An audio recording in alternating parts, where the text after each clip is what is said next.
오늘 말씀은 성령님께서 강림하시는 그런 장면을 설명해 주시는 말씀인데, 우리 지난 주일이 우리가 성령 강림 주일이었고, 또 요한 웨슬리 목사님이 5월 24일 날 회심을 하셨습니다. 그래서 교회가 성령 강림하신 후에 성령 받은 사람들로 인해서 이제 교회가 시작이 됐기 때문에 지금 시즌은 교회의 생일이다. 생일을 지나고 예루살렘 교회가 처음 시작된 것이 성령님의 강림하시면서 시작이 됐습니다. 오늘 본문 말씀에 보면은 초대교회 때 성령 받는 모습이 나오는데, 우리 성령님께서 어떤 모습으로 나타나셨는지 설명이 되고 있습니다. 첫째가 어떤 모습입니까? 성령님이 임하실 때에 바람이었어요. 바람. 급하고 강한 바람이 불었다 그랬습니다. 이 바람이라고 하는 것이 호흡입니다. 성경에서는 호흡을 말합니다. 호흡. 그래서 헬라어로는 푸뉴마라고 해요. 푸뉴마. 이 말은 숨쉬다, 그런 뜻으로 푸네오라는 말에서 나온 그런 단어입니다. 바람, 입김, 숨, 그런 뜻이 있는 그런 단어입니다. 자, 푸뉴마 할 때에 이 피, 영어로는 이 피를 발음을 안 하니까 묵음이 돼가지고, 그래서 뉴모니아라 그러는데, 뉴모니아가 폐렴이잖아요. 폐렴. 폐질환을 앓을 때에 우리가 뉴모니아 그러는데, 이 폐는 호흡하고 직결이 되어 있습니다. 우리가 숨을 들여 마시고 내쉬는 게 폐가 하는 일입니다.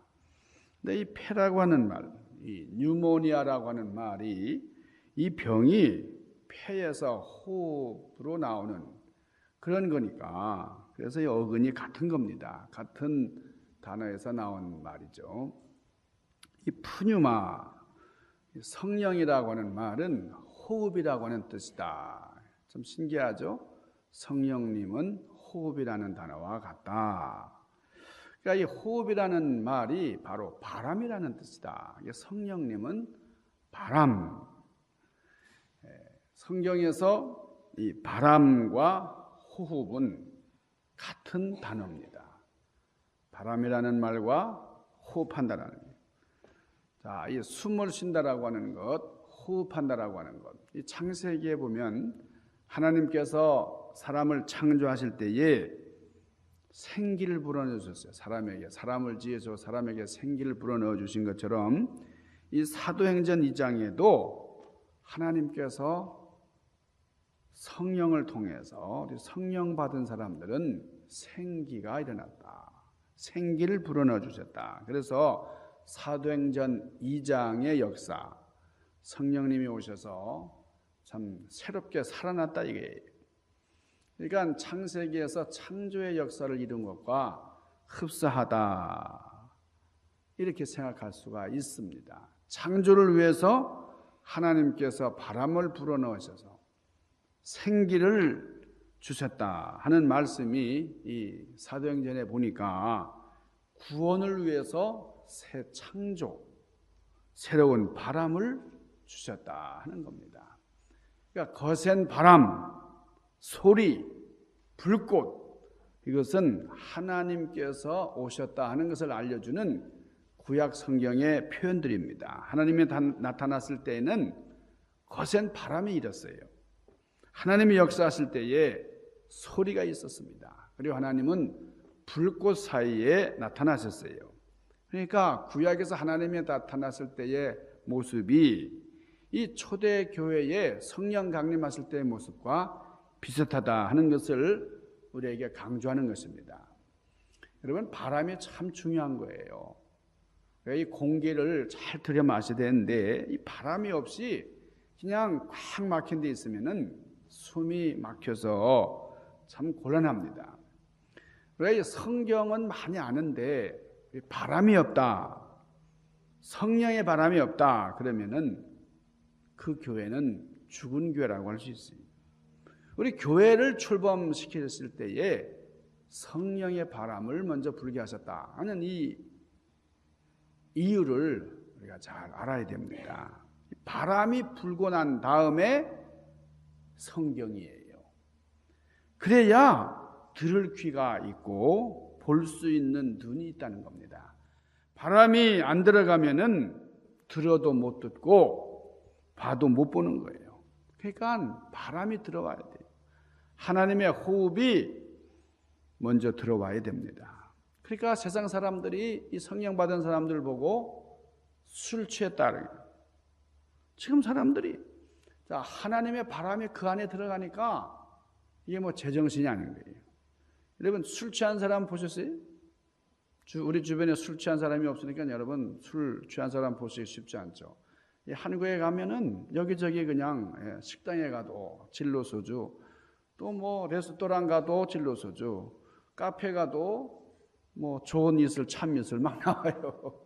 네, 미국에서는 딱 이렇게 정해서 술집에 안 가면은 술 취한 사람 보기가 쉽지 않은데요. 술 취한 사람 저는 어릴 때 많이 봤는데 제정신이 아니에요. 술 취한 사람이. 그러니까 지금 이 성령 받은 사람들이 술 취한 사람 같다라는 말은 이게 뭐 정상인이 아니잖아요. 제정신이 아닌 거예요. 자, 성령의 바람이 들어와. 이 바람이라는 말은 무엇과 같다고요? 무엇과 같은 단어라고 그랬죠? 호흡하는 말과 이 바람이라는 말이 같다 그렇게 말씀드렸는데 이 호흡, 하나님의 호흡이 있어야 된다 하는 겁니다. 그래야 피곤하지 않은 거예요. 우리가 운동을 할 때에 이 호흡 조절이 참 중요합니다. 이걸 정확하게 하시려면은 우리 정순정 원사님께 한번 물어보세요. 마라톤 할 때 호흡하는 거 중요하죠? 마라톤 할 때. 예? 숨 제대로 안 쉬고 뭐 마스크 끼고 합니까? 마스크 끼고 마라톤 한 사람이 있어요? 호흡이 참 중요한 겁니다. 벤치프레스 역기를 한번 들어도요. 내쉬는 것, 들이마시는 것 굉장히 중요해요. 골프를 쳐도 그래요. 호흡 조절을 잘해야 돼요. 수영도 마찬가지. 그러니까 한 번 숨을 들어 마셔도 그 들어 마시는 그 순간에 많은 산소의 양을 들여 마시게 되면은 이건 건강한 거예요. 그러니까 숨을 많이 들어 마실 수 있는 우리가 그걸 폐활량이라고 그러죠. 폐활량. 교회가 호흡을 통해서 성령을 마셔야 된다 하는 거예요. 자, 두 번째는 불입니다. 불. 자, 첫 번째는 뭐예요? 바람. 두 번째 성령은 불로 나타나셨는데 여러분 불은 뭡니까? 불은 태우는 거예요. 태운다는 게 뭡니까? 태우는 거는 소독하는 거예요. 씻는 것과 같은 말입니다. 자, 성경에서는 물이 아주 강조가 됩니다. 그리고 불이 나오는데 이 물과 불은 방법은 다르지만은 결과는 똑같아요. 자, 다 씻는 겁니다. 소독하는 거죠. 여러분 아침에 다 이게 물로 씻고들 이제 오셨을 거예요. 세수를 하시고 나오셨는데 이게 일종의 소독과 같은 거죠. 물은 씻는 것이고 불은 태워서 소독하는 겁니다. 어렸을 때에 손에 가시가 박히니까 할머니가 바늘로 그 촛불에다가 바늘을 달굽니다. 왜 그렇죠? 균을 죽이는 거예요. 소독하는 거예요. 촛불에다가 먼저 달궈가지고 그 소독한 바늘을 가지고 가시를 빼주셨어요. 이 촛불, 불이 소독하는 겁니다. 여러분 이스라엘 백성들이 전쟁을 하고 나면은 하나님께서 말씀하셔요. 다 태워버려라. 다 태워라. 그래서 태우는 거예요. 가축도 다 태우고 너희들 참 그 재산에 욕심 부리지 말고 다 태워버려라. 이게 뭐예요? 소독하라는 거예요. 죄를 소독해라 하는 겁니다. 우리 안에 있는 죄성을 다 태워버리라는 거예요. 그래서 거룩한 것만 남게 하시는 겁니다. 그래서 우리 성령님께서 우리에게 생명을 얻게 한 다음에 강한 바람이 불어서 호흡을 주시고 그래서 생명을 얻은 다음에 우리 안에 있는 죄성은 다 태워버려야 된다. 자, 하나님은 소멸하는 분이다. 여러분 히브리서 12장 29절에 보면은 하나님은 태워버리시는 분이다. 그렇게 나와요. 신명기 4장 24절에도 보니까 우리 하나님은 소멸하시는 분이다. 이렇게 되어 있어요. 이 소멸한다는 말이 뭡니까? 이게 뭐 파괴한다는 뜻이 아니에요. 소멸한다니까 뭐 다 태워서 없애버린다고 생각하지만 그게 아니라 소독한다는 거예요. 성결하게 소멸하셔서 죄에 감염되지 않게 하신다. 그런 겁니다. 자, 그 다음에 성령님이 어떤 모습으로 오셨느냐? 혀입니다. 혀. 여기 불에 혀같이 갈라졌다. 그래서 이 갈라진 이 혀가 각 사람의 머리 위에 임했다는 거예요. 다른 모습이 아니라 이 혀의 모습으로 보였다는 거죠. 그러니까 제자들이 설교를 하는데 자기 말로잖아요. 그렇게 설교를 했는데 거기 모인 여기 여러 사람 10개 지역 이상의 사람들이 모였어요. 메소포타미아, 이탈리아, 여러 아라비아 여러 군데서 많이 밤빌리아 많은 곳에서 모였는데 이 사람들이 제자들이 하는 그 단어, 그 언어를 모르는 사람들이에요. 그런데 다 이해를 했다는 겁니다. 그 설교를 듣는데 신기하게 한국말로 설교를 하는데 독일 사람이 독일말로 들은 거예요. 영국 사람은 영어로 들었어요. 불란서 사람은 불어로 들었어요. 중국 사람은 중국어로 다 들었다는 겁니다. 이렇게만 되면 참 좋을 것 같아요. 우리 교회 우리 장로님께서 얼마나 번역하시느라고 고생하실지 모르는데 그냥 조목사 영어가 잘 안 되는데 그냥 한국말 아는데 그냥 다 이렇게 알아들으시면 말이 얼마나 좋을까. 성령 충만하니까 이런 역사가 구체적으로 나타났다는 겁니다. 여러분 선교지에 가서 복음 전도할 때에 우리 말로 설득하는 게 아니고 성령님께서 통역을 해주시는 거예요. 성령님이 역사하시니까 말이 잘 소통이 안 되는 것 같지만 그 설교 말씀이 듣는 사람 영혼을 감화시켜서 그 사람이 깨닫게 하는 거예요. 자, 성령님이 혀로 오셨다라고 하는 말씀은 통역하시러 오셨다는 거예요. 우리 알아듣게, 우리 하늘나라의 신비한 것들을 다 이해할 수 있도록. 그래서 각 사람 영혼에 성령님이 간섭을 하셔서 그래서 선교가 되는 겁니다. 성령님이 통역을 해주시는 거예요. 돈으로 하는 거 아니고 프로그램으로 하는 거 아니고요. 자, 교회가 크려면 선교해야 됩니다. 교회가 건강해지려면 선교해야 돼요. 왜냐하면 성령님께서는 선교의 영으로 오셨기 때문입니다. 성령님께서 여기 혀로 오셨다. 각 사람의 머리 위에 영적으로 통역을 해서 우리말 하는데 그게 다 알아듣게 되고 우리의 말이 다 영혼의 언어가 되는 거예요. 내가 말을 잘해서 복음이 전파되는 것이 아니고 나는 말이 어눌하고 실수를 많이 하지만은 성령님이 다 알아서 통역해 주시기 때문에 전도가 된다는 거예요.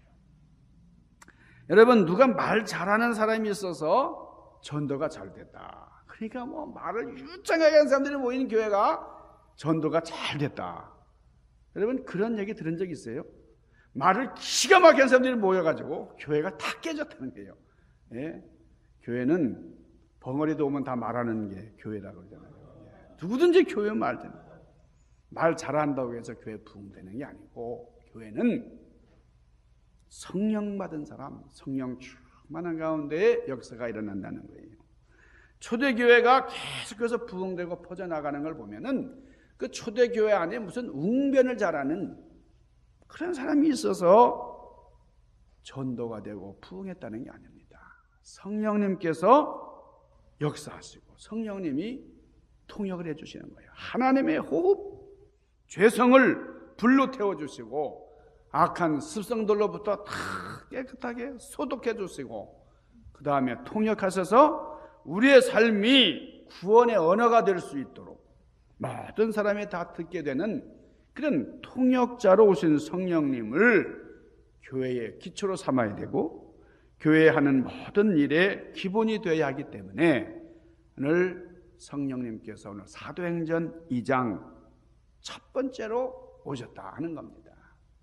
창세기에 하나님께서 하나님의 생기를 사람에 불어넣지 않고서는 인류의 역사가 시작될 수 없었던 것처럼 사도행전에 보니까 성령님이 오셔서 이 교회를 시작하기 전에 이 교회의 구성원이 되는 중요한 이런 제자들이 성령 충만함을 받아야만 교회가 시작될 수 있었다 하는 거예요.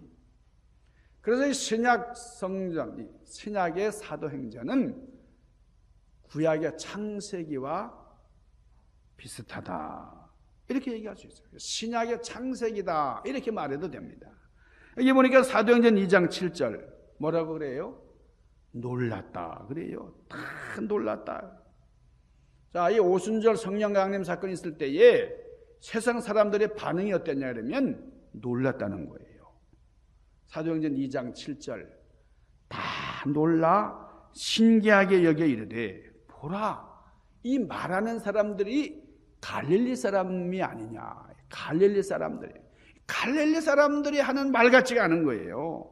성령 강림을 체험한 제자들을 보니까 이 사람들이 갈릴리 사람들. 왜 갈릴리 사람이라는 게 놀랄 일입니까? 여러분이 갈릴리 사람들은 똑똑한 사람이 없었어요. 갈릴리라는 것은 아주 천한 곳입니다. 그러니까 이 갈릴리 사람 여기 많은 나라에서 사람들이 이제 온 겁니다. 근데 이 성령 강림을 체험한 제자들이 자기네 말로 얘기하는 거예요. 뭐 무슨 언어를 뭐 이중 언어 구사하고 바이올린 걸 이렇게 하는 사람들이 아니잖아요. 이 갈릴리에서 이 어부 이 고기 잡고 하던 사람들인데 이 사람이 하는 말이 평범한 말로 이제 복음을 전하는 건데 그런데 기가 막히게 이 사람 저 사람 다 각 나라 말로 알아듣게 되니까 놀라는데 근데 그 말하는 사람들이 다 갈릴리 사람들이었다. 여러분 랭귀지 코스에 가면요 언어를 습득하는 방법들이 아주 다양합니다. 요즘에는 뭐 CD도 잘 나오고요. 뭐 계속해서 반복해서 들을 수 있는 그런 시스템들이 많아요. 사전도 많고 뭐 시청각 교재들이 얼마나 많은지 모릅니다. 뭐 그게 너무 많아가지고 또 헷갈리지. 그러니까 우리가 언어를 배우고자 노력을 하면요 충분히 습득할 수가 있습니다. 그런데 지금 이 성령 강림 사건이 있을 때 이때는 참 어려운 거예요. 다른 나라 언어를 배운다는 것은 기적과 같은 일이에요. 그러니까 어떻게 그 당시에 그 이중 언어를 했냐면 돈 많은 집에서 그 당시에는 아주 고급 언어가 라틴어였습니다. 그러니까 라틴어 선생님을 두어가지고 요즘 뭐 세계 각국에서 영어를 배우는 것처럼 세계를 호령하던 이 로마 사람들이 쓰는 언어 라틴어를 그 개인 교수 그 선생님이 가르치는 그런 일이 있었지만 이게 누구나 할 수 있는 일 아니에요. 보통 어려운 일이 아니었어요. 그런데 오늘 여기 성령 체험한 제자들을 보니까 그냥 줄줄줄줄 이렇게 다 알아듣게 얘기한다 이게. 그러니까 놀랐다. 왜 또 놀랐느냐? 이 사람들이 갈릴리 사람들이었기 때문에 놀랐다. 왜냐하면 성경에 보면은 나사렛에서 무슨 선한 것이 나겠느냐 이렇게 비웃는 말이 있습니다. 갈릴리에서는 선지자가 결코 선지자가 나올 수 없다. 그런 말도 있어요. 무식하고 보잘것없는 갈릴리 촌놈들이 말이에요. 이 갈릴리 사람들이 유창한 외국어를 구사하는 것 같이 보인 거예요. 다 들을 수 있었으니까. 그리고 그 언어가 너무 교양 있는 아주 고급 이방 언어로 하나님의 말씀을 증거하고 선포하는 걸 보니까 이게 기적이에요. 다 놀란 겁니다. 그리고 이 신자들이 한꺼번에 한 자리에 모였다 그랬는데 여러분 한 마음으로 함께하는 그런 자리에 성령님이 오셨다 하는 것이 중요해요. 이게 놀라운 사건들입니다. 여러분 어떻게 하면 놀랄 수 있을까요? 교회가 재산이 많아가지고 이야 그 교회 굉장히 부자야. 여러분 이게 놀랄 일입니까? 뭐 한국에 뭐 엄청난 교회를 지어가지고 근데 그 교회가 문제가 많이 생겼다잖아요.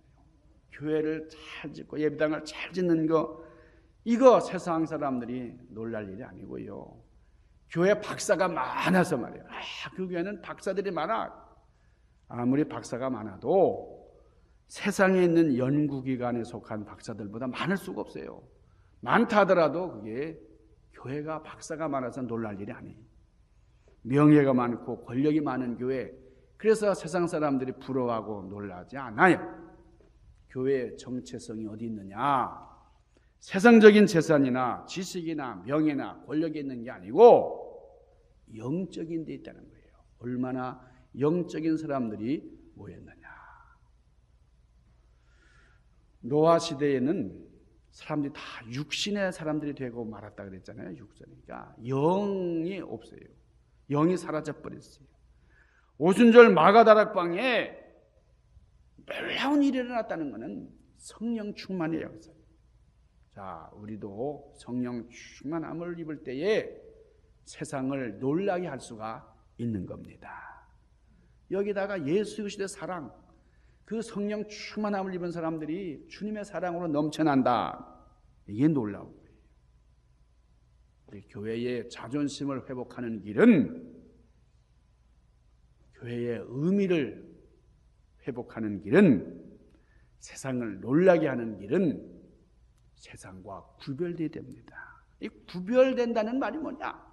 무슨 뭐가 많고 뭐가 많고가 아니라 영적인 부분이 얼만큼 충실한가. 그러니까 우리가 이 세상을 놀라게 하려고 이런가 보고 저런가 보고 그럴 거 없이 우리는 우리의 인성, 우리 품격을 잘 다듬고 우리의 영성을 발전시키는 성령 충만한 그런 역사가 우리 안에 임할 때에 우리 교회는 부흥되고 하나님이 크게 들어쓰시는 그런 교회가 될 줄로 믿습니다. 이런 역사가, 충만한 성령의 역사가 우리 가운데 가득하기를 간절히 소망합니다.